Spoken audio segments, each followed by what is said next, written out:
नाज़रीन, लखी गुलाम शाह वेझो हादसे में नौजवान फौत थी वियो आहे। इन हवाले सां असां टेलीफोन लाइन ते मौजूद आहिनि ज़ेब जोखियो। जी ज़ेब, कहिड़ा तफ़सील आहिनि?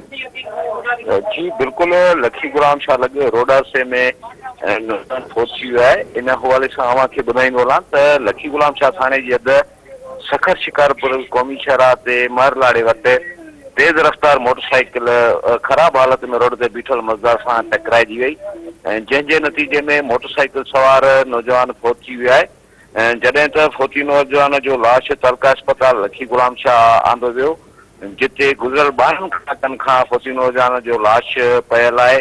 फौत थी वियल नौजवान जी अञा ताईं जेका असां सुञाणप नाहे थी सघी।